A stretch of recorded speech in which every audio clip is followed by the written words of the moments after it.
Hi all, അസ്സലാമു അലൈക്കും. Welcome back to Silnas kitchen. ഇന്നത്തെ റെസിപ്പി നല്ല ടേസ്റ്റി ആയിട്ടുള്ള ഒരു അടിപൊളി കുൽഫി ഐസ്ക്രീമിൻ്റെ റെസിപ്പിയാണ്. ഈ ഒരു ചൂട് സമയത്ത് നമുക്ക് തണുത്തത് കഴിക്കണമെന്ന് തോന്നുവാണെങ്കിൽ വളരെ പെട്ടെന്ന് തന്നെ തയ്യാറാക്കി എടുത്ത് കഴിക്കാൻ പറ്റിയ ഒരു അടിപൊളി ഐറ്റമാണിത്. റസ്ക്കും പാലും കപ്പലണ്ടിയൊക്കെ വെച്ച് ചെയ്തെടുത്തിട്ടുള്ള പെട്ടെന്ന് തയ്യാറാക്കി എടുക്കാൻ പറ്റിയ നല്ല ടേസ്റ്റി ആയിട്ടുള്ള ഒരു അടിപൊളി കുൽഫി ഐസ്ക്രീമിൻ്റെ റെസിപ്പിയാണ്. അപ്പോൾ ഈ ഒരു റെസിപ്പിയിലോട്ട് കടക്കുന്നതിന് മുമ്പായി സിൽനാസ് കിച്ചൺ ചാനൽ ആദ്യമായിട്ട് കാണുന്നവരാണെങ്കിൽ പ്ലീസ് ഒന്ന് സബ്സ്ക്രൈബ് ചെയ്തേക്കണേ. ഒപ്പം തന്നെ ഈ വീഡിയോസ് നിങ്ങൾക്ക് ഇഷ്ടപ്പെടുകയാണെങ്കിൽ ഒരു ലൈക്ക് ചെയ്യാനും മറക്കരുത്. ഇനി നമുക്ക് റെസിപ്പിയിലോട്ട് കിടക്കാം. അപ്പോൾ ആദ്യം തന്നെ ഇതിനായി ഞാൻ എടുത്തിട്ടുള്ളത് അരക്കപ്പ് അളവിൽ കപ്പലണ്ടിയാണ്. തൊലിയൊക്കെ കളഞ്ഞെടുത്തിട്ടുള്ള കപ്പലണ്ടിയാണ് ഞാൻ എടുത്തിട്ടുള്ളത്. ഈ ഒരു കുൽഫി ഐസ്ക്രീമിന് വേണ്ടി തൊലിയൊക്കെ കളഞ്ഞിട്ട് വേണം കപ്പലണ്ടി എടുക്കാനായിട്ട്. ഇനി ഇതുപോലൊരു ചെറിയ മിക്സർ ജാറിലേക്ക് ഇട്ട് കൊടുത്തുകൊണ്ട് ഇത് നന്നായിട്ട് അരച്ചെടുക്കുകയാണ് ചെയ്യുന്നത്. അതായത് ഈ ഒരു കപ്പലണ്ടി പൊടിച്ചെടുത്തതിന് ശേഷം ഒന്നുകൂടെ ഇട്ട് കറക്കുമ്പോൾ ഇതുപോലെ നന്നായിട്ട് ഒരു നനവൊക്കെ ആയിട്ട് വരും. നമ്മളിതിൽ ഒട്ടും തന്നെ വെള്ളമൊന്നും ചേർത്ത് കൊടുത്തിട്ടില്ല, അതിൻ്റെ ആവശ്യമില്ല. അല്ലാതെ തന്നെ ഇതിലൊരു ഒട്ടുന്ന പരുവായിട്ട് വരും, ഇതിൻ്റെ എണ്ണയൊക്കെ തെളിഞ്ഞു വരുന്ന പോലെ. അപ്പോൾ ദാ ഇത് കാണുമ്പോൾ തന്നെ നിങ്ങൾക്ക് മനസ്സിലായിട്ടുണ്ടാവും ഇതിൻ്റെ ആ ഒരു പരുവം. ഇനി നമുക്ക് ഈ ഒരു ജാറിൽ നിന്നെടുത്ത് ഇതിനേക്കാളും വലിയൊരു ജാറിലേക്ക് ഇട്ട് കൊടുക്കാം. ഞാനിപ്പോൾ ദാ ഇത് മുഴുവനായിട്ടും ഈ ഒരു ജാറിലേക്ക് ഇട്ട് കൊടുത്തിട്ടുണ്ട്. ഇനി അടുത്തതായിട്ട് ഇതിലേക്ക് വേണ്ടത് റസ്ക് ആണ്. ഇവിടെ ഞാനൊരു 20ഓളം റസ്ക് എടുത്തിട്ടുണ്ട്. ഇനി നമുക്ക് ഇതുപോലെ ചെറിയൊരു ജാറിലേക്ക് ഇത് പൊട്ടിച്ചിട്ട് കൊടുക്കാം. ഇതും നമുക്ക് പൊടിച്ചിട്ട് ആ ഒരു വലിയ ജാറിലേക്ക് ഇട്ട് കൊടുക്കാനുള്ളതാണ്. ഈ ഒരു 20 റസ്ക് ആയാലും നമുക്കിത് പൊടിച്ചെടുക്കുമ്പോൾ വളരെ കുറച്ച് മാത്രമേ കാണുള്ളൂ. പക്ഷേങ്കിൽ ഈ ഒരു ചെറിയ ജാറിൽ നമുക്ക് ഒരുപാട് ഇട്ട് കൊടുക്കാൻ പറ്റാത്തതുകൊണ്ട് കുറച്ച് കുറച്ചായിട്ട് ഞാനിപ്പോൾ ഒരു 3 പ്രാവശ്യമായിട്ടാണ് പൊടിച്ചിട്ട് ഈ ഒരു വലിയ ജാറിലേക്ക് ഇട്ട് കൊടുക്കുന്നത്. റസ്കിൽ മാത്രമല്ല, നമുക്ക് വേണമെന്നുണ്ടെങ്കിൽ ബ്രെഡിലും ഇതേപോലെ തന്നെ ചെയ്തെടുക്കാവുന്നതാണ്. ബ്രെഡിൻ്റെ ആ ഒരു സൈഡ് ഭാഗമൊക്കെ കട്ട് ചെയ്ത് കളഞ്ഞതിന് ശേഷം വെള്ള ഭാഗം മാത്രം പൊടിച്ചിട്ട് എടുക്കാവുന്നതാണ്. പക്ഷേ ബ്രെഡിൽ ചെയ്തെടുക്കുന്നതും റസ്കിൽ ചെയ്തെടുക്കുന്നതും രണ്ടും രണ്ട് ടേസ്റ്റാണ്. ഇപ്പോൾ ഞാനിതാ ഈ ഒരു റസ്ക് മുഴുവനായിട്ടും പൊടിച്ചിട്ട് ഇതിലേക്ക് ഇട്ട് കൊടുത്തിട്ടുണ്ട്. നമ്മളിപ്പോൾ ഇത് കപ്പലണ്ടി പൊടിച്ചിട്ട് കൊടുത്ത അതേ ജാറിൽ തന്നെയാണ് ഈ ഒരു റസ്കും പൊടിച്ചിട്ട് കൊടുത്തിട്ടുള്ളത്. ഇനി ഇതിലേക്ക് ഇട്ട് കൊടുക്കേണ്ടത് പാൽപ്പൊടിയാണ്. ഒരു അരക്കപ്പ് അളവിലാണ് ഞാൻ പാൽപ്പൊടി എടുത്തിട്ടുള്ളത്. അത് മുഴുവനായിട്ടും ഇതിലേക്ക് ഇട്ട് കൊടുക്കാം.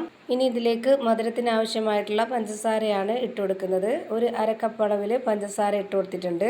ഐസ്ക്രീമിൻ്റെ കറക്റ്റ് ഒരു മധുരത്തിന് വേണ്ടിയാണ് ഇത്രയും ഇട്ട് കൊടുത്തിട്ടുള്ളത്.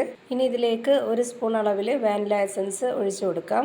പിന്നെ ഞാൻ ഇതിലേക്ക് ഇട്ട് കൊടുക്കുന്നത് യെല്ലോ ഫുഡ് കളറിൻ്റെ പൗഡറാണ്. ഇത് വേണമെന്നുണ്ടെങ്കിൽ ഇട്ട് കൊടുത്താൽ മതി. ഞാനിപ്പോൾ ഇത് വീഡിയോയ്ക്ക് ഒരു കളറിന് വേണ്ടി മാത്രം ഇട്ട് കൊടുത്തതാണ്. ഇനി അടുത്തതായി 250 ml കപ്പിൻ്റെ അളവിൽ 1 കപ്പ് പശുവിൻ പാലാണ് ഒഴിച്ചു കൊടുക്കുന്നത്.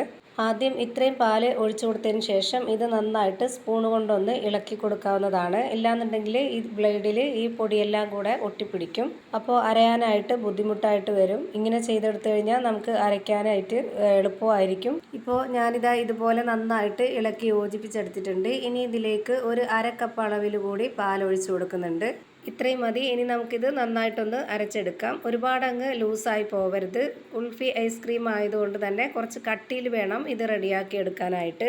ഇപ്പോൾ ദാ ഈ ഒരു അരച്ചെടുത്ത മിക്സിൽ നിന്നും ഒരു സ്പൂൺ എടുത്തിട്ട് ഞാനിതുപോലെ കോരി കാണിച്ചു തരാം. ഇതിൻ്റെ കറക്റ്റ് ഒരു പരുവം നിങ്ങൾക്കിപ്പോൾ കാണുമ്പോൾ തന്നെ മനസ്സിലാവുന്നുണ്ടാവും. ഇതാണ് ഇതിൻ്റെ കറക്റ്റ് ആയിട്ടുള്ള ഒരു പരുവം. ഇനി ഈ ഒരു മിക്സ് ഫ്രീസറിൽ വെച്ച് സെറ്റാക്കാൻ വേണ്ടിയിട്ട് നമ്മുടെ കയ്യിൽ അവൈലബിൾ ആയിട്ടുള്ള ഏതൊരു പാത്രം വേണമെങ്കിലും എടുത്തിട്ട് വെച്ച് കൊടുക്കാവുന്നതാണ്. ഞാനിപ്പോൾ ഇതുപോലൊരു കപ്പിലാണ് ഇത് ഒഴിച്ചു കൊടുക്കുന്നത്. ഇപ്പോൾ ദാ ഈ ഒരു കപ്പിൽ നിറയെ ഒഴിച്ചു കൊടുത്തിട്ടുണ്ട്. എന്നിട്ട് ഇതിൻ്റെ മുകൾ ഭാഗം ഈ ഒരു സ്പൂൺ കൊണ്ട് തന്നെ ഒന്ന് കറക്റ്റാക്കി കൊടുക്കുന്നുണ്ട്. ഇനിയിപ്പോൾ ഈ ഒരു മിക്സ് കുറച്ചുകൂടി ഈ ഒരു ജാറിലുണ്ട്. അത് ഞാൻ ഇതുപോലൊരു ഗ്ലാസ്സിലേക്കാണ് ഒഴിച്ചു കൊടുക്കുന്നത്. നമുക്കിപ്പോൾ ഇതുപോലെ പെട്ടെന്ന് ചൂട് സമയത്തൊക്കെ തണുത്തത് എന്തെങ്കിലും കഴിക്കണമെന്നോ അല്ലെങ്കിൽ ഐസ്ക്രീം ഉണ്ടാക്കണമെന്നൊക്കെ തോന്നുവാണെന്നുണ്ടെങ്കിൽ എല്ലാവരുടെ വീട്ടിലും ഈ ഒരു ഡിസ്പോസിബിൾ ഗ്ലാസ് ഒന്നും ഉണ്ടായിക്കൊള്ളണമെന്നില്ല. അപ്പോൾ ഇതുപോലെ നമ്മുടെ കയ്യിൽ അവൈലബിൾ ആയിട്ടുള്ള ഏതെങ്കിലും പാത്രത്തിൽ ഒഴിച്ചു കൊടുത്തിട്ട് സെറ്റാക്കി എടുത്താൽ മതി.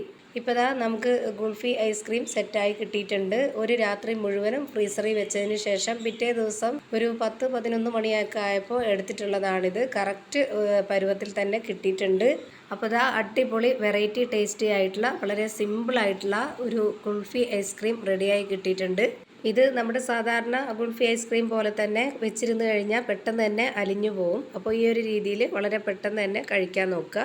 അപ്പോൾ ഇത്രയേ ഉള്ളൂ ഇന്നത്തെ റെസിപ്പി ഇഷ്ടമായാൽ ലൈക്ക് ചെയ്യാനും കമൻറ്റ് ചെയ്യാനും ഷെയർ ചെയ്യാനും മറക്കരുത്.